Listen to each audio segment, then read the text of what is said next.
الحمدللہ وکفا والصلاة والسلام علی عبادہ الذین اصطفیٰ، خصوصاً علی افضلہم وخاتم النبیین محمد الامین وعلی آلہ وصحبہ اجمعین۔ اما بعد فقد قال اللہ تبارک وتعالی کما ورد فی سورۃ النساء، اعوذ باللہ من الشیطان الرجیم، بسم اللہ الرحمن الرحیم۔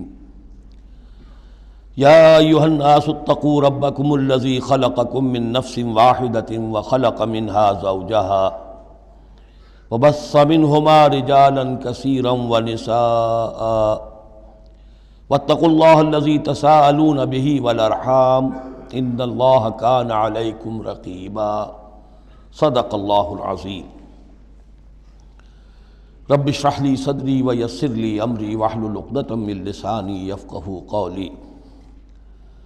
اللہم ربنا الہمنا رشدنا واعذنا من شرور انفسنا، اللہم ارنا الحق حقا وارزقنا اتباعہ وارنا الباطل باطلا وارزقنا اجتنابہ، اللہم وفقنا لما تحب وترضى، اللہم آنس وحشتنا فی قبورنا وارحمنا بالقرآن العظیم، اللہم اجعلہ لنا اماما ونورا وہدا ورحمہ، اللہم ذکرنا منہ ما نسینا وعلمنا منہ ما جہلنا وارزقنا تلاوتہ آناء اللیل وآناء النہار واجعلہ لنا حجتا یا رب العالمین، آمین۔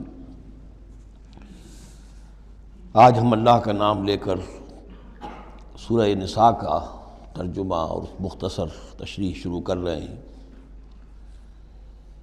جیسا کہ میں آپ کو بتا چکا ہوں کہ قرآن مجید میں مکی اور مدنی صورتوں کے جو گروپ ہیں، ان میں سے پہلا گروپ 5 صورتوں پر مشتمل ہے۔ مکی صورت صرف سورہ فاتحہ ہے، حجم میں بہت چھوٹی، معنی میں، مفہوم میں، عظمت میں، فضیلت میں بہت بڑی۔ اس کے بعد 4 صورتیں جو ہیں وہ مدنی ہیں، بقرہ، نساء، آل عمران اور مائدہ۔ اور یہ جو 4 صورتیں ہیں یہ دو صورتوں کے 2 جوڑوں کی شکل میں ہیں۔ سورۃ البقرہ، سورۃ آل عمران، یہ الزہراوین، خود حضور نے ان کو ایک نام دیا مشترک، اور ان میں جو مناسبتیں ہیں، مشابہت ہیں، وہ تفصیل کے ساتھ ہمارے ترجمے کے دوران سامنے آتے رہی ہیں۔ نسبت زوجیت کس اعتبار سے ہے، ایک دوسرے کی تکمیل کس پہلو سے کرتی ہیں، یہ بات بھی سامنے آئی۔ اب جو 2 صورتیں ہیں، یہ سورۃ النساء اور سورۃ المائدہ، یہ جوڑے کی شکل میں ہیں۔ ان میں ایک تو بڑا کنٹراسٹ نظر یہ آئے گا کہ سابقہ 2 صورتوں میں پہلے حروف مقطعات اور دونوں میں پھر قرآن مجید اور کتب سماویہ کی عظمت کا بیان، جبکہ ان دونوں صورتوں میں کوئی تمہیدی اس طرح کی گفتگو نہیں ہے، براہ راست خطاب ہو رہا ہے۔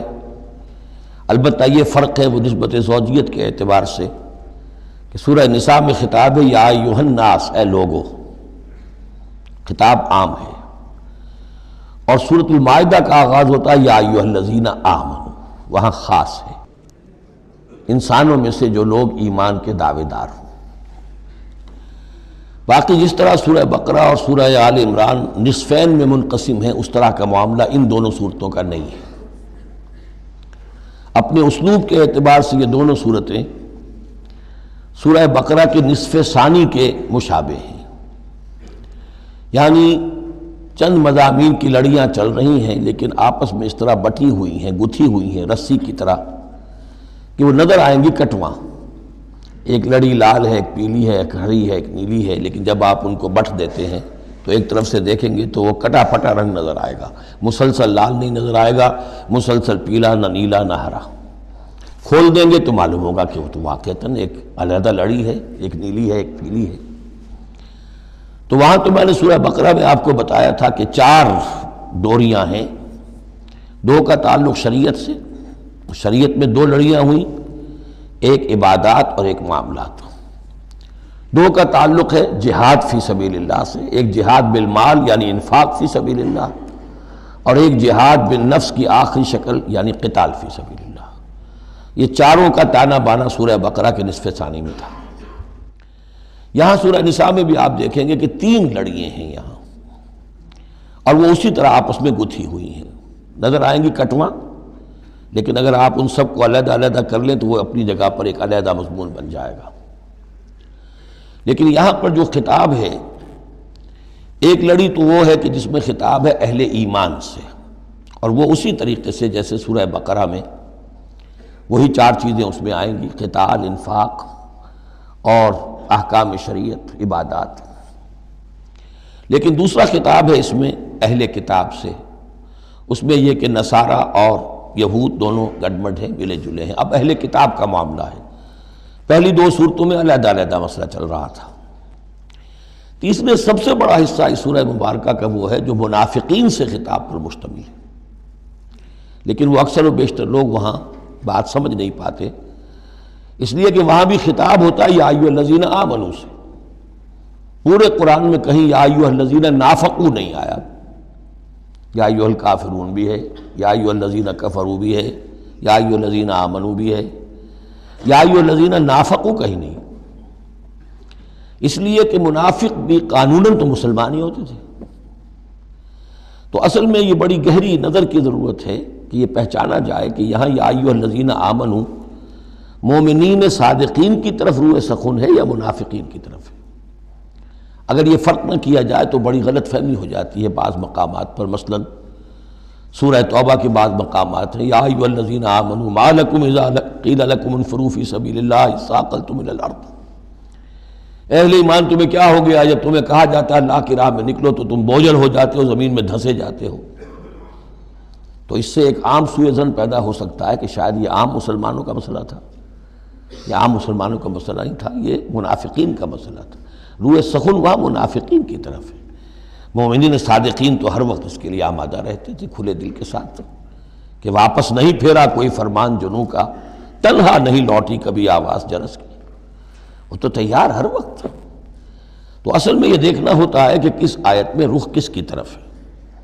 اس اعتبار سے یہ سورہ مبارک کا اہم ترین ہے، لیکن سورہ بقرہ میں تو پورے میں لفظ نفاق آیا ہی نہیں۔ یہ حکمت خداوندی ہے کہ اس مرض کو پہلے چھپا کے رکھا ہے، کہ علامات تو بیان کر دی کہ یہ بیماری ہے، تاکہ جو بھی متنبہ ہو جائے وہ اپنے علاج کی طرف متوجہ ہو جائے۔ لیکن یہ کہ جو لوگ نہیں متوجہ ہوئے، معلوم ہوا کہ اب ان کو تھوڑا سا نمایاں کرنا ضروری ہے، بات عریاں کر کے کرنی پڑے گی۔ تو سورہ آل عمران میں 1-2 جگہ نفاق کا لفظ آ گیا، لیکن یہاں اب جو سب سے بڑا مضمون ہے سورہ بقرہ میں وہ منافقین کا ہے۔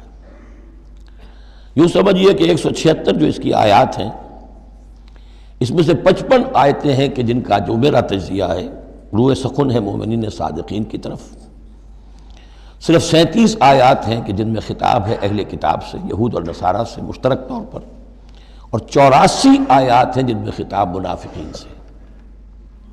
لیکن وہی بات جو میں نے عرض کی کہ جہاں بھی ان سے بات ہوگی یا ایھا الذین آمنوا کے حوالے سے ہوگی، اس لیے کہ ایمان کے دعوے دار تو وہ بھی تھے۔ منافق تو وہی ہوتا ہے کہ جو دعویٰ کرتا ہے ایمان کا، چاہے وہ شعوری طور پر منافق ہو چاہے غیر شعوری طور پر منافق ہو، لیکن یہ کہ دعویٰ ایمان تو اس میں موجود ہوگا۔ سورہ نساء اور سورہ مائدہ کے مابین ایک فرق نوٹ کر لیجئے۔ انسانی تمدن میں سب سے بنیادی چیز جو ہے وہ ہے معاشرہ، اور معاشرے میں عورت اور مرد کا تعلق، اور نمبر 2 جو معاشرے میں کچھ کمزور طبقات ہوتے ہیں ان کے لحاظ کا خیال، ان کے حقوق کا لحاظ کرنا۔ یہ مضمون آپ کو ملے گا سورہ نساء میں۔ آئلی قوانین تفصیل سے آ چکے سورہ بقرہ میں، جو رشتہ جڑتا ہے ایک مرد و ایک عورت کے مابین ازدواج کا، جس سے کہ پھر خاندان وجود میں آتا ہے، تو وہ جو سب سے بنیادی یونٹ ہے معاشرے کا، اس کی جڑ بنیاد کا تو سارا تفصیل سے معاملہ آ چکا ہے سورہ بقرہ میں۔ سورہ آل عمران اس اعتبار سے منفرد ہے کہ اس میں شریعت کے احکام نہیں ہیں سوائے اس ایک حکم کے جو سود کے بارے میں آیا ہے، لا تاکلوا الربا اضعافا مضاعفا، کوئی اور احکام شریعت جو ہے اس میں نہیں ہے۔ لیکن یہاں اب آپ کو جو تمدن کی معاشرتی سطح کے اوپر خاص طور پر جو دبے ہوئے پسے ہوئے طبقات تھے اس معاشرے میں، ان کی ایمینسیپیشن، ان کو اوپر اٹھانا، ان کے حقوق کی طرف متوجہ کرنا، یہ آپ کو نظر آئے گا۔ پھر اس معاشرے کے اندر سیکس کا معاملہ، اگر سیکشول انارکی ہو تو تباہی پھیل جائے گی، تو اس میں ابتدائی اقدامات جو ہیں وہ اس صورت کے اندر آئے ہیں۔ سیکس ڈسپلن کیسے امپوز کرنا ہے مسلمانوں تمہیں اپنے معاشرے کے اندر، بے راہ روی سے کیسے ڈیل کرنا ہے۔ تو اس طریقے سے تمدن کی جو بنیادی جو منزل ہے اس پر گفتگو ہو رہی ہے۔ سورہ مائدہ میں جا کر پھر جو تمدن کی بلند ترین منزل ہے ریاست، اور یہ کہ پھر اعلیٰ سطح کے اوپر عدالتی نظام، چوری ڈاکہ وغیرہ کا سد باب، اس کے لیے کیا حدود ہیں، اس کے لیے کیا تعزیرات ہیں، یہ بھی آگے آئیں گی۔ باقی سورہ نساء میں جیسے ہے ویسے ہی سورہ مائدہ میں بھی اہل کتاب سے بھی آخری خطاب ہوگا۔ تو جیسا کہ میں نے عرض کیا تھا کہ یہ پہلا گروپ جو ہے اس میں دو لڑیاں ہیں۔ ایک ہے یہ شریعت کا گروپ ہے، شریعت شروع ہو رہی ہے، بلو پرنٹ اس کا سورہ بقرہ سے، اس کے تکمیلی احکام سورہ مائدہ میں۔ اور دوسرا اس میں خطاب ہے اہل کتاب کے ساتھ، وہ بھی تدریجاً بڑھ کر آخری باتیں وہ ہے کہ جو پھر سورہ مائدہ میں ہمیں ملیں گی۔ بس اتنی تمہید، اور اس میں بھی خاصا وقت صرف ہو گیا ہے۔ یا ایھا الناس اتقوا ربکم الذی خلقکم من نفس واحدۃ۔ اب دیکھیے معاشرتی مسائل کے ضمن میں گفتگو ہے تو ایسی بنیادی بات سے شروع کی ہے، اے لوگو اپنے اس رب کا تقوی اختیار کر لو جس نے تمہیں ایک جان سے بنایا، وَخَلَقَ مِنْهَا زَوْجَهَا، اور اسی سے اس کا جوڑا بنایا۔ یہاں یہ نوٹ کرنے والی بات ہے کہ یہاں حضرت آدم کا لفظ نہیں ہے کہ آدم سے ان کا جوڑا بنایا، بلکہ نفس سے بنایا۔ اس میں وہ بات پوری طریقے سے ایکوموڈیٹ ہو سکتی ہے کہ یہاں مراد کیا ہے؟ نوع ایک ہے، جنسیں دو ہیں۔ بکرا بکری نوع ایک ہے، جنس دو ہیں، ایک ہی نوع سے، اسی نوع سے تمہارا جوڑا بنایا۔ ہیومن بینگز، ہومو سیپینز، نوع ایک ہے، اسپیشیز ایک ہے، لیکن اس کے اندر ہی سے وہ سیکشول ڈفرینسیشن جو ہوئی ہے اس کے حوالے سے جوڑا بنا ہے۔ یا ایھا الناس اتقوا ربکم الذی خلقکم من نفس واحدۃ وخلق منها زوجها وبث منہما، اب یہاں پر مراد ہیں وہی آدم اور حوا، ان دونوں سے پھیلا دیے زمین میں کثیر تعداد میں مرد اور عورت، رجالا کثیرا ونساء۔ یعنی اس تمدن انسانی کو اگر آپ ٹریس کریں گے، پیچھے لے جائیں گے، تو اس کی کامن ایک اس کی بگننگ ہے، ایک انسانی جوڑا آدم اور حوا۔ اس رشتے میں پوری نوع انسانی جو ہے رشتہ اخوت میں منسلک ہو جاتی ہے، اس لیول پر جا کر۔ ایک ہے سگے بہن بھائی، ایک ہے دادا دادی پر جا کر کزنز مل جائیں گے، پردادا پردادی پر جا کر اور ایک لمبا بس حلقہ ہو جائے گا، چلتے جائیے تو آدم و حوا کی نسل جو ہے وہ جا کر آخر بالآخر ایک پیرنٹس ہیں، ایک کپل ہے، آدم اور حوا۔ واتقوا اللہ الذی تساءلون بہ والارحام، اور اس دیکھیے ایک ہی آیت میں دوسری مرتبہ پھر تقوی کا حکم، اور تقوی اختیار کرو اس اللہ کا جس کا تم ایک دوسرے کو واسطہ دیتے ہو۔ آپ کو معلوم ہے کہ دنیا میں فقیر بھی مانگتا ہے تو اللہ کے نام پر مانگتا ہے، اللہ کے واسطے مانگتا ہے، اور اکثر و بیشتر معاملات جو تمدنی ہوتے ہیں، گھریلو جھگڑے ہوں، ان کو بھی جب نمٹانا ہوتا ہے تو آخر کار کہنا پڑتا ہے کہ اللہ کا نام مانو اور تم یہ بات چھوڑ دو، اپنی اس ضد سے باز آ جاؤ۔ تو جہاں آخری اپیل کرنی ہے اللہ کے حوالے سے تو اس کا تقوی اختیار کرو، تو یہ جھگڑے ہو گئی نہیں، اس کے احکام پر چلو۔ اس نے سوسائٹی کے مختلف طبقات کے حقوق معین کر دیے، مرد کے حقوق، عورت کے حقوق، رب المال کے حقوق، عامل کے حقوق، مضاربت ہے تو ایک وہ ہے کہ جس کا سرمایہ ہے اور ایک وہ ہے کہ جو کام کر رہا ہے، دونوں کے کیا حقوق ہیں، کیا اختیارات ہیں۔ اگر ان کی پیروی کی جائے، ان کی پابندی کی جائے تو جھگڑا نہیں ہوگا۔ والارحام، اور رحمی رشتوں کا لحاظ رکھو۔ یہ وہ رحمی رشتہ ہے جیسا کہ میں نے بتایا، والدہ پر جا کر بہن بھائی ایک ہو گئے، دادی پر جا کر ایک اور بڑی تعداد میں ایک ہو گئے، یہ رحمی رشتے ہیں۔ لیکن انہی رحمی رشتوں کو پھیلاتے چلے جائیے تو کل بنی آدم، اور جتنی بھی بنات حوا ہیں وہ سب ایک ہی نسل سے، ایک ہی باپ اور ایک ہی ماں کی اولاد ہیں۔ ان اللہ کان علیکم رقیبا، یقیناً اللہ تعالیٰ تم پر نگران ہے۔ یہ تقویٰ کی روح ہے۔ اگر یہ خیال رہے کہ میں کسی کی نگاہ میں ہوں، کوئی مجھے دیکھ رہا ہے، میرا ہر عمل اس کی نگاہ میں ہے، چھپا ہوا نہیں ہے، چاہے میں نے سب دروازے بند کر دیے، کھڑکیاں بند کر دیں اور پردے لگا دیے، سب کچھ ہو گیا، لیکن ایک آنکھ سے میں نہیں چھپ سکتا۔ ان اللہ کان علیکم رقیبا، اگر یہ مستحضر رہے تو پھر تقویٰ ہوگا، پھر اللہ کے حکم کی پابندی کی جائے گی۔ اب دیکھیے یہ حکمت نبوت ہے صلی اللہ علیہ وسلم، اس آیت کو حضور نے خطبہ نکاح میں شامل کیا، کیونکہ نکاح کا موقع کیا ہوتا ہے کہ ایک مرد ایک عورت کے درمیان پھر وہی رشتہ ازدواج قائم ہو رہا ہے، آدم کا ایک بیٹا، حوا کی ایک بیٹی، پھر اسی رشتے میں منسلک ہو رہے ہیں جس میں کہ آدم اور حوا تھے، جس طرح ان سے نسل پھیلی ہے اب ان سے آگے نسل بڑھے گی۔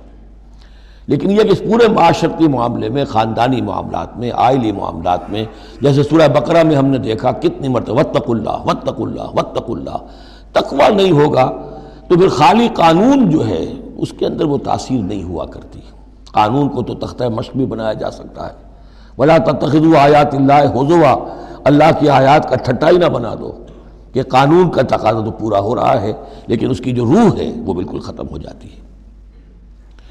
وَآتُوا الْيَتَامَىٰ أَمْوَالَهُمْ، اور وہ جو دبے ہوئے طبقات ہیں ان میں سے یتیم ایک اہم طبقہ تھا، ان کے کوئی حقوق نہیں تھے، مال ان کے ہڑپ کر لیے جاتے تھے، کمزور تھے۔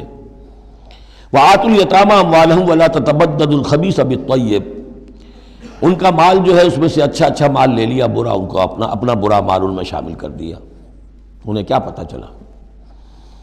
اگر اول تو یہ کہ ہڑپ ہی کر گئے، نہیں تو بہت متقی ہوئے تو چلیے تعداد پوری کر دی، لیکن یہ کہ ان کا جو اچھا مال تھا اپنے طرف لے لیا اور ردی مال ادھر لگا دیا۔ وَلَا تَأْكُلُوا أَمْوَالَهُمْ إِلَىٰ أَمْوَالِكُمْ، اور ان کے مال اپنے مالوں میں شامل کر کے ہڑپ نہ کرو۔ إِنَّهُ كَانَ حُوبًا كَبِيرًا، یقیناً یہ بہت بڑا گناہ، بہت بڑے بوال کی بات ہے۔ وَإِنْ خِفْتُمْ أَلَّا تُقْسِطُوا فِي الْيَتَامَىٰ، اور اگر تمہیں اندیشہ ہو کہ تم یتیم بچیوں کے بارے میں انصاف نہیں کر سکو گے، یعنی یتیم ایک تو لڑکا ہوا، چلیے اس کی ایک زندگی ہے، ایک خاص حد کو پہنچنے کے بعد وہ ایک انڈیپینڈنٹ لائف اختیار کر لے گا۔ یتیم لڑکی کا معاملہ یہ ہوتا تھا کہ وہ یہ کہ کوئی ولی ہے، اس سے انہیں نکاح بھی کر لیا لڑکی سے تاکہ اس کا مال بھی قبضے میں آ جائے، اور چونکہ یتیم ہے اس کے پیچھے اس کے حقوق کی نگہداشت کرنے والا کوئی ہے ہی نہیں۔ اگر ماں باپ ہوں تو ظاہر بات ہے کہ پھر وہ بچی کے حقوق کے بارے میں بھی تو کچھ بات کر سکیں، لہذا جس طرح چاہیں اس پر ظلم کریں، ان کا کوئی پرسان حال نہیں۔ تو اس میں خاص طور پر کہ یتیم ایک تو ہے لڑکا اور ایک لڑکی یتیم۔ وَآتُوا الْيَتَامَىٰ، اسے منکرین سنت نے، منکرین حدیث نے اس آیت کو مختلف طریقے سے وہ تعبیر کیا ہے، لیکن وہ میں یہاں اس وقت بیان نہیں کر سکتا۔ جو مفہوم میں صحیح سمجھتا ہوں، جو سلف سے چلا آ رہا ہے، جو حضرت عائشہ صدیقہ رضی اللہ تعالیٰ عنہ، بارک اللہ لی ولکم فی القرآن العظیم ونفعنی وإیاکم بالآیات، یہاں جو ہے دوسری آیت میں، یہ تیسری آیت میں وہ یتامہ سے مراد ہیں یتیم بچیاں، یتیم خواتین۔